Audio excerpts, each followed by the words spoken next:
This is an incredible amount of money, not euro, dollars. Because now I think that we have to make an extra effort from Europe in order to win against the dollar, or to fight, not to fight, but to get a better position with the dollar. Because if we cannot build up new stable coins, if we cannot do something like DAI or something like the private stable coins, we are losing a position like Europe, like region, like countries that wants to take part of the crypto ecosystem. So that is my point of view. The top of the iceberg is that we are doing now, but we have to think about MiCA 2, the ramp, in order to create a good ecosystem for the growth of Europe. So 3 things. 1, explain better what are we doing.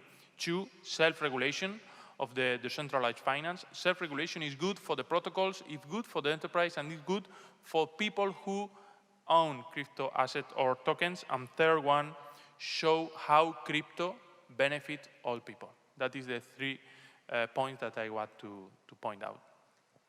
Armel? Well, I will try to add something smart to what was said, but a lot was said already. I think we have to be a bit candid about the fact that the concept of decentralized finance creates some nervousness on the side of regulators. Because basically the way we work is that we identify an interlocutor, and then we create some rule and we tell these people, okay, now you have to abide by the rule, and if you don't do so, I'm going to make sure I will sanction you. And obviously it's not possible with decentralized finance. So we've been quite humble, I think, and it was negotiated partly under the French presidency of the EU, and that's something we paid attention to say, this is a very new phenomenon, and as Peter said, it's also quite limited in terms of the volumes right now. So we need to take our time. We ask our very skilled colleagues of the Commission to come with a report. And also we need some international conversation around this, because even more probably for the rest of cryptos, decentralized finance is cross-border in nature, right? So we take this time, but still we need to look at it. And we also need to look at it indeed from, I would say, a more positive angle. And from the French Treasury's perspective, what we see in terms of opportunities is obviously you go faster since transactions are automated. And so probably costs could decline. And we know that for some financial services, costs remain pretty high, including in Europe. So the other thing is we still have very strong, we are polite, so we say oligopolies, right? Not to say monopolies on part of our financial system. In this regard too, we think that maybe DeFi could contribute to creating a kind of pressure on those actors, also for them to maybe innovate a bit more and propose less costly services. So there is definitely a positive angle, but we also have to be candid. It will take some time, first of all, to understand, so explain is very important, but also to find the right way to create a regulation that protects and doesn't stifle innovation, since, as always, that's the balance we try to strike. And I think that's a very reassuring message to a lot of people in the audience. So in the interest of time, let me ask you perhaps one more question. There's still time. We've seen a sharp fall in the prices of crypto before the summer. I think there were some things in this winter crisis that raised concerns to regulators. I think we've seen some sort of the dominoes falling, so there was more interconnectedness in the system than before.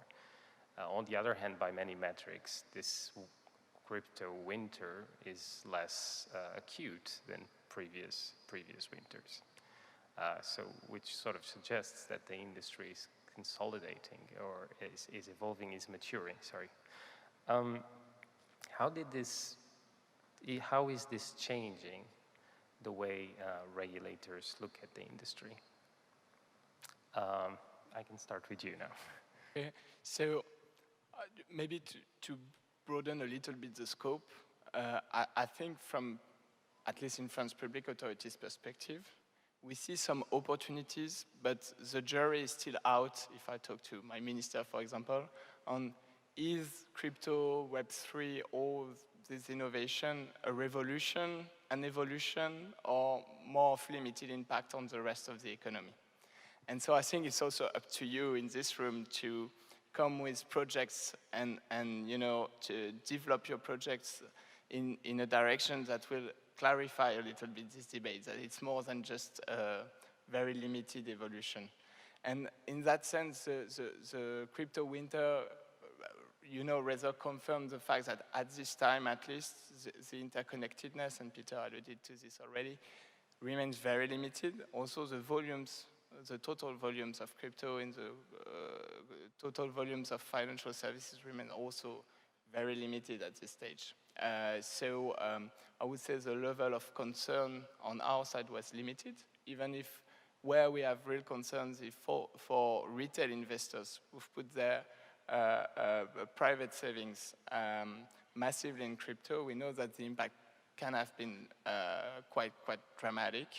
And that's why we strongly need a regulatory framework to make sure that people that want to enter this market and want to expose themselves are well informed and know the risks. From the Spain point of view, and I think for the most people point of view, the crypto winter are no good for the crypto reputation, because they dive into the sense that crypto is a Ponzi scheme. Some people said that crypto is a Ponzi scheme, but once you explain what are behind crypto, what is the technology, once you explain that 30 years ago you can communicate through a network and you can send information, and now, 30 years later, you can send value. And once you have the possibility to send value, you are building up a new financial system, neutral, open, public, borderless, and censorship resistant. Once you explain that, and it's all about technology, it's not about confidence, it's all about innovation, then people change. But if you are talking every day about how you sell your bitcoins tomorrow, expensive or cheaper, you are introducing a variable that is not good for the crypto ecosystem and is not good for technology, no? So I think that we have to explain and we have to change their opinion, focus on technology, focus on the possibilities that people can develop, no? For finishing this part, I would like to say that thanks to blockchain, thanks to crypto, nowadays we can invest in enterprise like Apple from the garage, from the early stage. Mm-hmm. So internet changed the stock market. At the beginning, all people went to stock market. Now anybody are in the stock market, all are operating by mobile phones. In the future, people launch tokens, not go to the stock markets. It's my opinion. Peter, in 30 seconds, did it change your views? It didn't change my views, but there are many regulators who are crypto skeptics, and they see in crypto winter the evidence, the proof that this is going to end in tears, that you see this was just going to be, was a bubble. But we've had crypto winters before and it's covered. And normally, if I get my seasons right, crypto winter is followed by crypto spring, and then crypto summer, and then there'll be crypto autumn and crypto winter again. It's not crypto ice age. And I think that, but it has a very positive effect because it demonstrates also to users who can lose a lot of money if they've been uncareful, that crypto is not your free ticket to your Lamborghini or to retire early. It is an asset, it's a volatile, or they're volatile assets, present enormous opportunities, but also because of their volatility, risks. And regulation, a lot of people think that our regulation can take out volatility out of the market. That's an illusion. We do not intend to take volatility out of the market because we can't take volatility out of the market. So I think that people who were pro-crypto see winter as just a season you have to go through, and people who are anti-crypto see it as the evidence that this is going to end soon. Well, certainly there's, after winter comes spring, as you said. Let's end with a forward-looking message, just telegraphic. As policymakers, speaking to an audience of people in the industry, speaking to the crypto community, what you want to see from them in the coming years? What innovation? What change? And we can start with you. Well, I would like to see useful applications of blockchain and crypto. There are currently thousands and thousands of cryptos out there on the market, and most of them you say, well, what's the point other than speculating? Now, if people want to speculate, that's fine by me, but they serve no useful purpose. Blockchain technology and crypto assets have enormous potential for useful applications, and I'm looking forward to seeing these useful applications coming to the market, be it in utilities, gaming, whatever. Tito? I think that blockchain is a new technology and Bitcoin is just only an application. Value is just only an application. I keep in touch with some projects like Ethic Hub that use cryptocurrency to lend for agriculture who doesn't have access to bank accounts. So those type of projects that improve people's life is the type of project that I want to see. I want to see how crypto help biodiversity, help CO2 sequestration, help daily life. I think that it is possible, and I think that all the community have to work together in order to achieve. Yeah, and finally, maybe we do hope that crypto players will have a look at the pilot regime. It has been mentioned this morning already. It's this big sandbox, basically, we hope will contribute to modernize the financial instruments chain, from settlement to custody, issuance, and blockchain could contribute probably to greatly to a modernization of how our financial markets are functioning. But there too, the jury is still out on what will come from private market players, and we do hope that it will create a lot of opportunities and yeah, new projects. Okay, thank you very much. I hope the journey from dinos to the ice age that is going to end soon was interesting, and again, thank you very much to the three of you.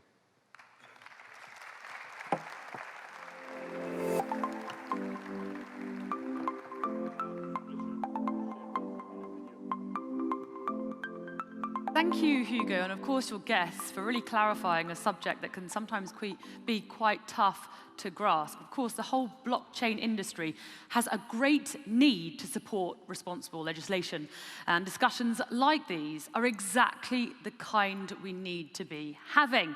So, next up, we're going to be exploring how you can secure your blockchain identities and stay safe in the Web3 world. So, here to moderate our next session, please welcome Niels Andersen Roed, Binance's Head of Intelligence and Investigations in EMEA, and his panel to the stage.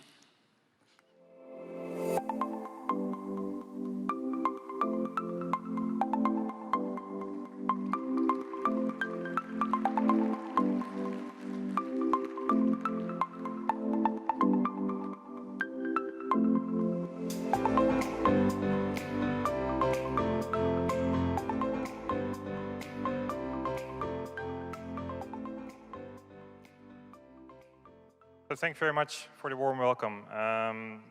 Let me quickly introduce our guests for this panel about law enforcement, blockchain, intelligence, security, and investigations.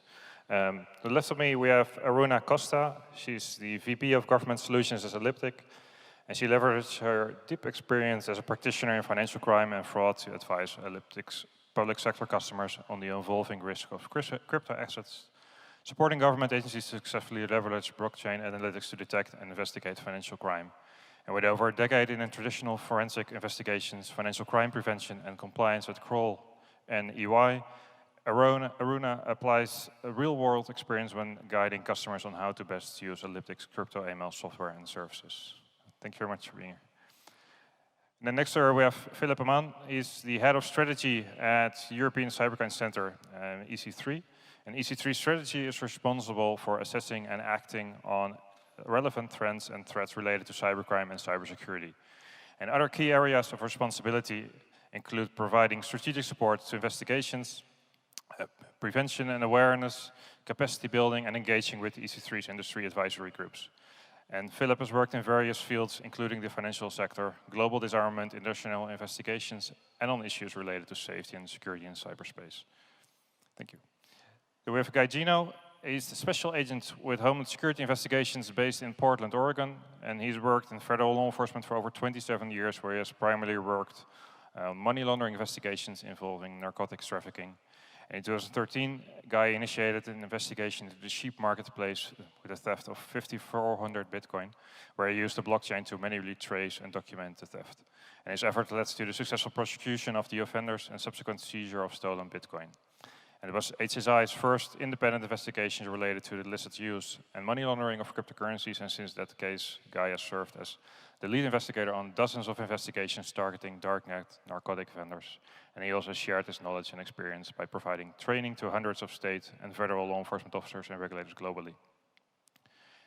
And then we have Jarno Latikainen on the States as well, and he's the head of crypto incident response team at Chainalysis, and with over 14 years of law enforcement experience at both Finnish law enforcement and Europol, and 8 years of cryptocurrency-related investigation experience.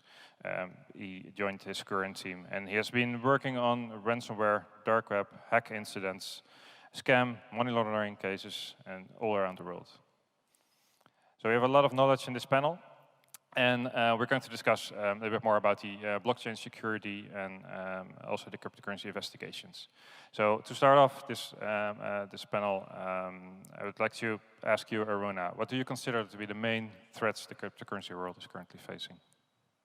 I think from my side, on the industry perspective, I think the main thing would probably be cross-chain crime. I mean, for thinking of it contextually, right, we're a long way away from where we were back in 2009 with the launch of Bitcoin, and we now have hundreds of different chains and assets, and it's a much more diverse economy than we had before, but until recently, they were very separated, they were very isolated. And with the emergence of decentralized finance, with DeFi, we no longer have to actually rely on those centralized exchanges to be able to swap assets and to exchange between currencies. And so when you've seen the rise of things like decentralized exchanges and bridges, there's an infinite opportunity not only for us to increase the value and the use of crypto, and that's great, there's increased capital flows, but at the same time, criminals similarly being able to take advantage of that new layer of interconnectivity for their own benefit, and we've seen a real increase from a trend perspective of criminals seeking to obfuscate flows of funds by leveraging things like bridges, so definitely from my perspective, it's a big one. Thank you very much. Philip, do you have anything to add to Aruna's views? Basically what she said, I think it's definitely the criminal abuse of the cryptocurrency ecosystem. And I think it's, first of all, obviously all the, criminals modus operandi that we see, and certain types of, criminal activities take ransomware. Obviously, as one of the main threats, where I heard the expression, cryptocurrencies are the oil that keep the, ransomware fire going. And I think there's some truth to that. But I think in addition to that, and you alluded to that, Aruna, is I think as we move into the decentralized finance space, I think it's also complexity. So I think one of the threats, inherent threats, and not just for law enforcement, but also all the other actors in the cryptocurrency ecosystem, is the inherent complexity that comes with it, which makes it, even if you use it in a very legal type of way, take liquidity mining, for instance, it's complex, it's hard to understand, and I think that in itself, complexity creates risks as well. Okay, thank you very much. And then I want to switch over to Guy and Jarno. From a law enforcement perspective and also an industry perspective from Chainalysis, how has, but to start with law enforcement, how is law enforcement able to address these challenges? If you're also seeing these challenges, obviously. Well, it wasn't easy. It still isn't easy. The challenges exist. But like anything else, it's education. It's understanding how it works. In our role, it's a little bit different because we're reacting. These instances are being exploited, crimes are taking place, victims are there, and we have the difficult task of trying to figure out not only what has occurred, but how to present it in an evidentiary, in a way that evidence that would support our criminal cases. And us being educated on just to decipher what we're seeing, and then having to educate our prosecutors on what we're seeing and how it applies to, you know, the crime, to build a successful criminal investigation. How we've been addressing it is really just trying to understand it, educating ourselves, educating the others, and then, like anything else, coming up with a good strategy for each case. It's case by case. It's not, there's no cookie cutter mold on these investigations. It is, they each have unique attributes which we have to address. So, figuring it out. Figuring out. Yeah, Jarno, what's your view on this? Yeah, I think, as always, it's about cooperation between private sector and law enforcement. Quite often time, the law enforcement can do things alone. The same goes with private sector. So there has to be a really good cooperation between these entities. I mean, law enforcement has been there from the beginning when it started with dark web markets. We have seen lots of seizures, and all of those cases had to have some kind of cooperation with law enforcement and also private sector. Then we are seeing ransomware attacks, we are seeing hacking attacks. Every and each of those ones needs cooperation between private sector and law enforcement. Law enforcement have the coercive powers to subpoena industry players. Industry have all the anti-money laundering information, the know your customer information that is needed for successful investigation. So in a nutshell, cooperation is the key. So a lot of cooperation, a lot of trainings probably as well.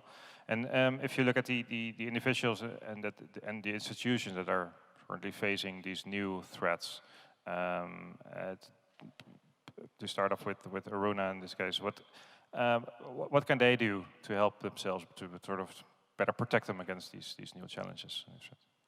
I mean, I think in the most simplest sense, I'd say make sure that you are leveraging the intel and the technology that is available, you know, from an investigative standpoint, from a compliance standpoint, to make sure that particularly for institutions that you are essentially stopping criminals and scammers from leveraging your platform for illicit activity, but specifically making sure that you're, getting the full breadth of the picture, that you're looking at it holistically, you're understanding, exactly what that breadth of activity is effectively, and doing it programmatically and doing it at scale, because you need to be able to keep up with the pace of criminal activity that you see in the sector. And I would also say, leaning into what some of the others have said around education, staying up to date with trends and the typologies and understanding, what's happening in the industry and exactly how to mitigate it. So I think absolutely education is critical. Yeah, and Guy, you're probably seeing a lot of victims as well. Victims, yeah, maybe lost money or are other way targeted by these kind of threats. Do you have any advice for them? It's roughly the same thing. It's educating yourself on, well, I have different victims on different types of crimes, but education, having an idea, being aware that if it's too good to be true, it is most likely a scam. Securing your credentials, securing, taking the appropriate measures of not trusting people with the different, your seeds or your passphrases for your equipment. your devices. But educating yourself that, like for instance, if there's an investment opportunity and doing the research on it and taking a look, does the website does it seem legit? Is there the mode of communication, they're communicating with you back and forth with secure email? There's a reason for that as opposed to mainstream methods.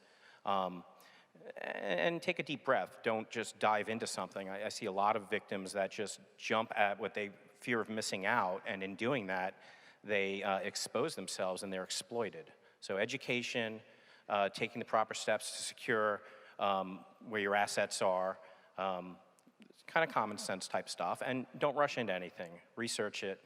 The fear of missing out, in the end, it may result in you losing a lot. You have anything to add? Yeah, really echoing what Guy is saying. Basically, like standard cybersecurity rules should apply both to individuals and also institutions. With individuals, that would mean keep your passphrases safe, your private keys safe.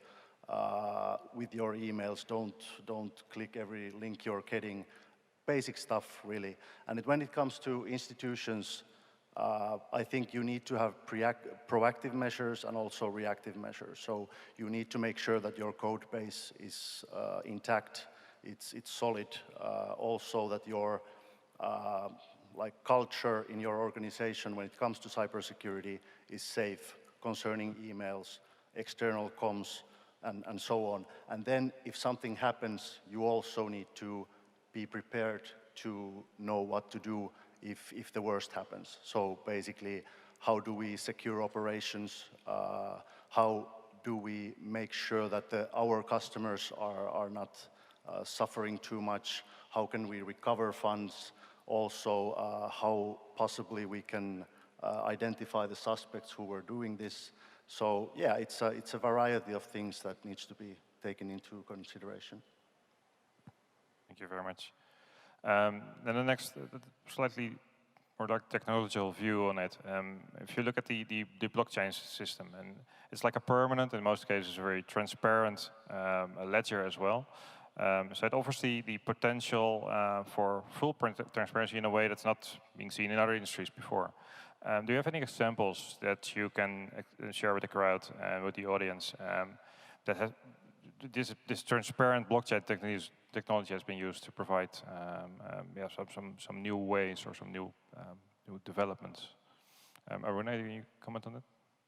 Yeah, I mean, I think the fact that you're able to really associate real-world identities and gather that information and associate that to blockchain addresses means that you are able to then see a full history of a transaction. You're able to arm yourself with a good understanding of who you're interacting with, who you're doing business with at an institutional level.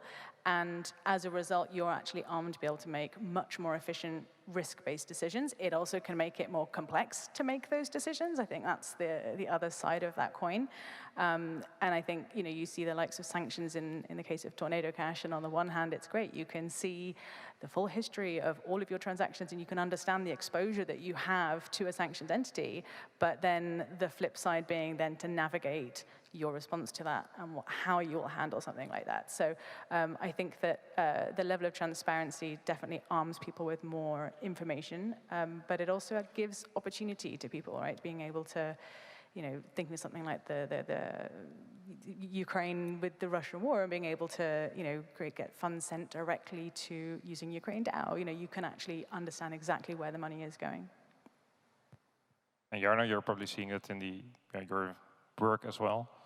Yeah, I mean, public ledger system is a really good way to look at the historical data when it comes to payments in blockchain. So whenever we are seeing, in my past career, when we were seeing dark web investigations, we can see where the funds are going, where are they coming from, and like Aruna said, it's historical. So even if you're looking at things back in like around 2020, you can still see things that happened 2015. So it's very powerful also as a part of your investigation capabilities. Also, nowadays we are working lots with different kind of hacks. Chainalysis has been engaging with Axie Infinity case, and there we have been able to use public ledger system to see where the funds are going and being able to help the victims to start the process of recovering funds from exchanges. So the transparency of payments, although the addresses are pseudonym and so on, there's lots of things we can do there, and it also brings the trust to the blockchain and amongst it like users. So yeah, that's probably the best example for now. Right, thank you. And to go a little bit more practical, Guy, you worked on a lot of cases for many years, a long career. How important is a good KYC and anti-money laundering rules when it comes to blockchain security and investigations? And can you perhaps share an example from an investigation with the audience about how you worked on this type of, or how you leveraged the blockchain in your investigations? Sure. Different scenarios, different types of cases. First off, compared to the cases I worked before this technology, the traditional financial cases, back in the day compared to now, I'd take cases involving the blockchain any day over those. Important KYC and AML, it's in some instances, on some investigations, it will be what makes or breaks an investigation. Having the ability as an investigator to go to an exchange with legal process and receive the information, what our investigation has identified transactional paths through that exchange or through that entity, and then being able that entity has strong KYC and AML, and providing with that legal process and getting more information that can further our investigation is great.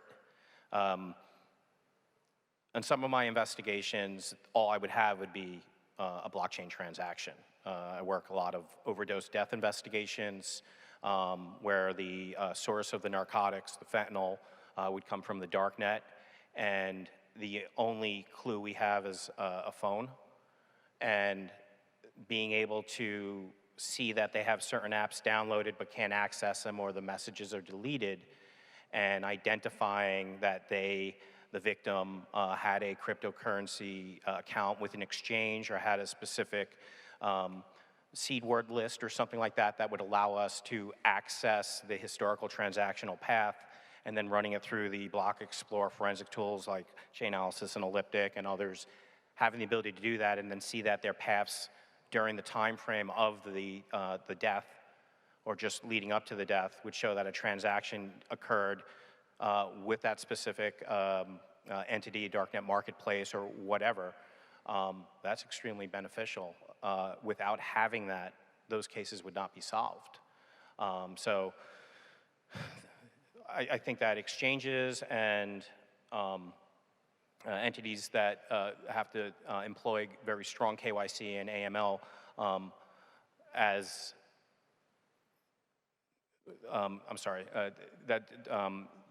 have strong KYC and strong AML compliance programs, not only are doing a service to their customer base and for law enforcement, but it's absolutely needed to keep the financial infrastructure secure. And the full transparent nature of the blockchain is what makes that happen. So, that's pretty much it, sorry. Thank you very much, thank you for sharing. And Philip, I mean, Europol they supported investigations for many different years and many different cases. I've seen a lot of great success stories about cryptocurrency investigations as well.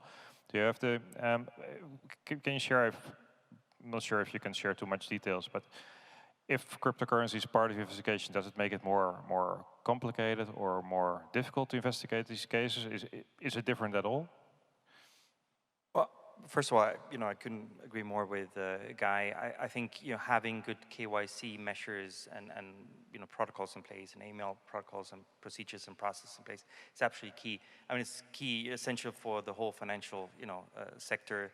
but specifically also for the blockchain ecosystem. So I think having that in place is a precondition, I would say, to keep that space safe and secure, make it safer and more secure. And I think also what we see a lot, and it goes back to what you said about collaboration with the private sector. I think this is where we have that sweet spot where we can work with industry, with the exchanges, with tool providers, and really make that difference. Now, to your question, does it make it more complicated or more difficult? I would say it makes it more complicated, but less difficult. It makes it more complicated, and I think you said as well. It's the great thing is we have more intelligence. The bad thing is we have more intelligence. From different sources. It's an inherent, if you look at dark market investigations, big data problem, right? You need to have different data sources that you need to connect. And yes, you have the tools, but you also need to expertise and skills to interpret the data. What we see sometimes is a tendency to over-rely on tools. But ask me about an example. And I give you, well, I hope it's interesting, but I think I like it because it shows you how the whole cryptocurrency technology is going into sort of traditional crimes. And it's, in this case, one case, you may be aware of this, and I think there's a link to KYC, but it was a love triangle, as it were. It was a couple, and it was a lover, and somebody hired a killer on the dark web to kill the man. And then, the wife, she had an accident and she unfortunately passed away. So we were left with the question, who hired, or allegedly hired that killer for hire. And, we did the analysis and we said, well, it's very hard to really say where that, it wasn't an exchange, I think, the wallet. But it turns out, and it was one of our common colleagues, looked at that, Binance colleague now, and said, well, probably that's an ATM, in that member state. So what we did is we reached out to all the ATM providers in that country, and lo and behold, they were able to give us a picture of the person at the time when they were doing the transactions. Who was it? It was the woman who passed away. So I'm telling this, I mean, it's a sad story still, but it shows you, the overlap between technology and traditional, in this case, a crime of passion, I would say, but it really, really solved the case. Having KYC, in this case, in place, meaning, you take a picture of the person doing a transaction. Yeah, that's an excellent example, how you sort of combine your new information that you get from the crypto space with your traditional investigative methods. Yeah, very good. I mean, that's when everything works, of course. I mean, Guy, you work with a lot of cryptocurrency exchanges, probably also with Binance. How can exchanges like Binance better assist law enforcement in their investigations, or is everything perfect right now? Oh, I mean, it's always perfect until it's not. No.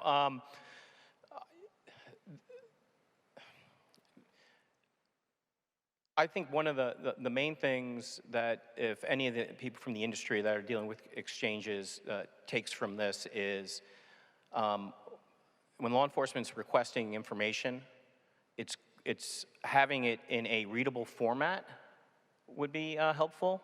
Binance is excellent.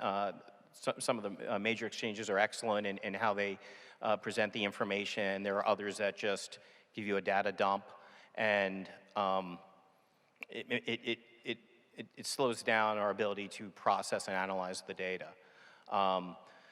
Having the ability to have someone in, for instance, a law enforcement group or a liaison with the exchange or whatnot, being able to work with them and have it, I will have to share a little bit of my investigation in the hopes that I can get the assistance needed, and maybe at sometimes even a second set of eyes on it to be like, this is what it's looking like to me.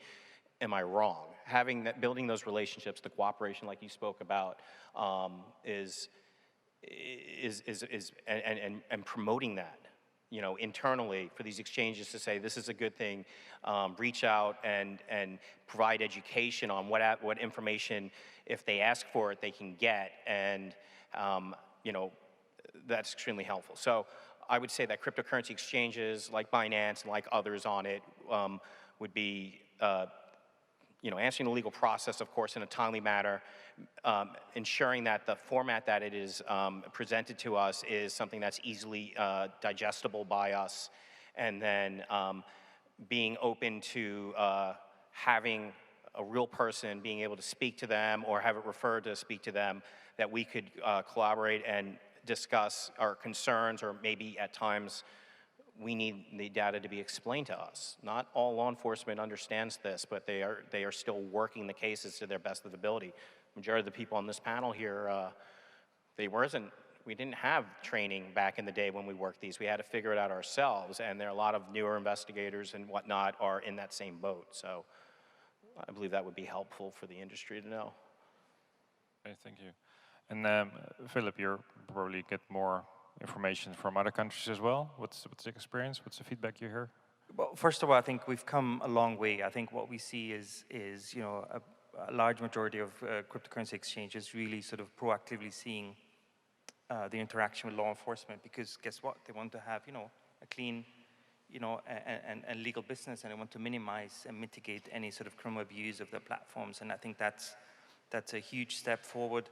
And I think what we can do to make that even better, and I think you've covered all the points, creating those points of context, creating those information flows, which sometimes the downside of that is that it's based on individuals, and if those individuals move on, the communication can break down. So we also need to see how we can make that a little bit more sustainable and less reliant on people and still maintain the trust.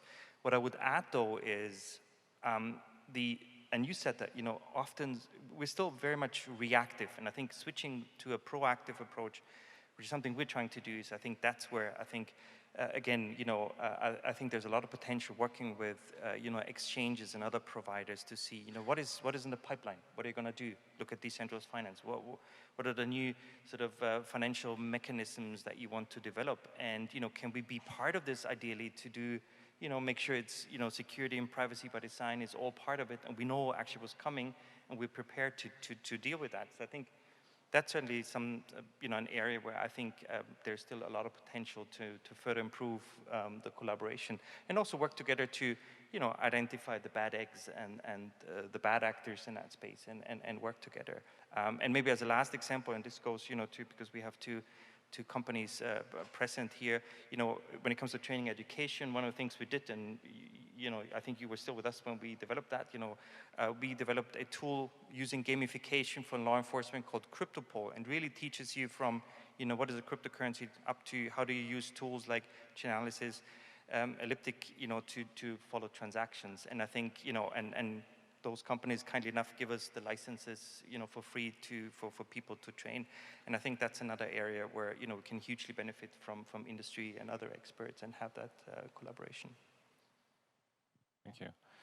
And then, well, you already touched on it, Philip, but looking at the future, and I think this whole Binance Blockchain Week is all about it: decentralized networks, virtual identities, the metaverse, decentralized autonomous organizations. All those new developments, how do we stay safe in such a crypto ecosystem where people are, and the projects we interact with can be completely anonymous? Aruna, do you have any thoughts about how users can be safe, how we can be safe? Yeah, I mean, I think, look, first and foremost, I think that in terms of being able to stay completely anonymous, I think we've talked a little bit about things like KYC and the breadth of intel that's out there, and the ability to make those associations between those real-world identities and activities. So, most of the time, whatever you do, whether you are, trading assets or whether you are, acquiring and you're owning things, it all relates to one or a number of crypto addresses. So we are able to have that connectivity and map out a lot of that identity.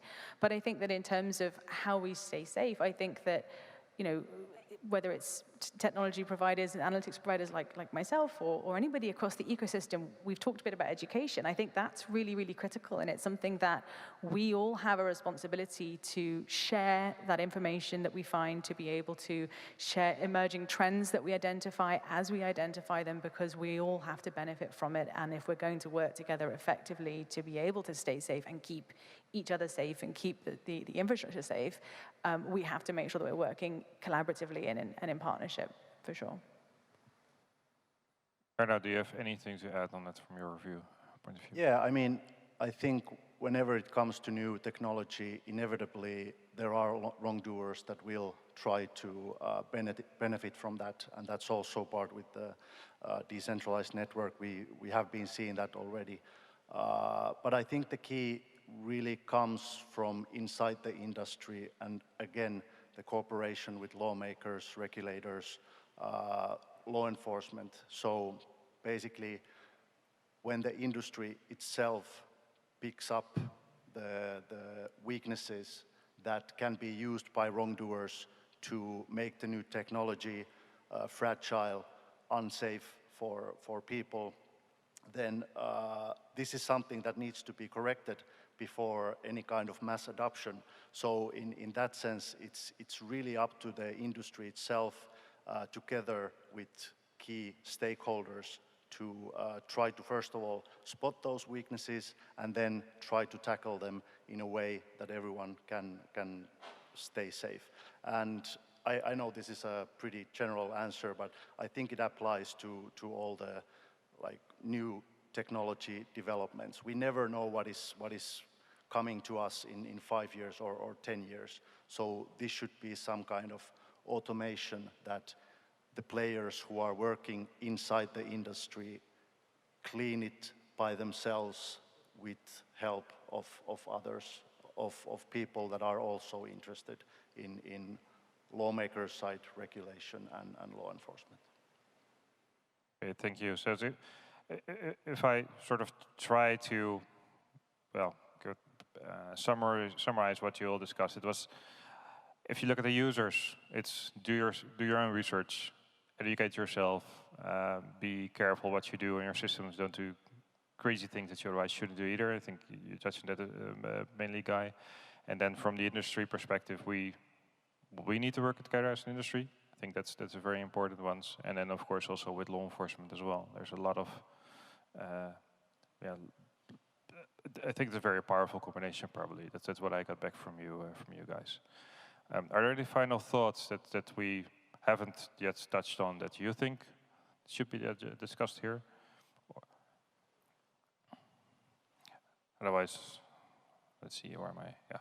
Because what I'm seeing from the current trend, what we're seeing right now in the crypto space, and there's a lot of publication about it as well, is, for example, users are getting scammed. And it probably comes back to the fact that on the one hand, you need to do your own research, but probably also, if you have done your own research and you have the knowledge, then maybe also share that knowledge with people in your environment. I'm not sure if any of you have seen that kind of things as well. Guy, have you encountered any, for example, scam cases where you've been able to help out the suspect, but have you also seen that people actually are being helped by their environment in that sense? So, at least from what we're starting to see, the trend that the industry is looking at in regards to the victims being subsequent to fraud involving like romance scams and the investment scams, and as these things start making way and more light is shined on them, I noticed that none of these scams are new. There are no new scams that I've seen yet. They're just wrapped in a different way. The traditional financial scams with where they basically state that, you know, it evolved to the phishing scams where they'd have to make a payment or they'd steal someone's information or mailing list and reach out to grandma and she'd get a phone call or text message saying that her grandson got arrested and she needs to do a cryptocurrency payment so he doesn't go to court to make it clean. They're preying on individuals that aren't in the know. They're instructed to open up accounts. They're giving YouTube videos. They're giving locations where ATM machines are, and they're setting up accounts with exchanges. And I think that one of the big hurdles we have is we're too late. We find out too late. I find out too late. It's usually handled on a state and local level. The state and local level finds out too late. And what would be helpful and going forward as these things start coming is maybe when people are setting up accounts, and a lot of exchanges have it, but making them feel it's okay to report if you were a victim of a crime sooner than later, I think that would be beneficial, part of the education end that we were talking about. Just to add to Joel, I think one of the things with that example that is really clear is that irrespective of the scenario, you're not investigating technology. You're still investigating people. And ultimately, what we have is new intel, we have more information, we have more transparency to allow us to do that, and we have extra pieces of the puzzle. But it's always, I think, coming back to that point. It's the people behind it, and people make mistakes. And that's how we're able to investigate, how we're able to identify and ultimately take things forward. Thank you very much. So it's investigating, sharing the knowledge, interpreting the knowledge, and working together. I think that's the perfect summary of this panel. Thank you very much for sharing your insights. And I think for the audience, next up is lunch. So Thanks for having me. Thank you. Thank you. Thank you. Thank you so much, Nils, and of course your guests for the crucial advice on staying secure on an increasingly decentralized world. We'll now be taking an hour's lunch break, so we'll be back in, well, 1 hour's time, so at 2:20 local time. For everyone connected, you also have a break, 1 hour to be precise. So yeah, we'll see you back after lunch. Kayla, what are we going to be having and watching this afternoon? Yeah, so after lunch break here on the main stage, we'll be exploring exactly what a next generation VC looks like. After that, we dive into Web3 unicorns, blockchain education, and more as we learn how to build bold when it comes to blockchain. So I hope you enjoy your lunch, get a chance to connect with each other, network. Definitely check out the workshops and our exhibitors, and we'll see you here in 1 hour. Thanks. Bon appétit.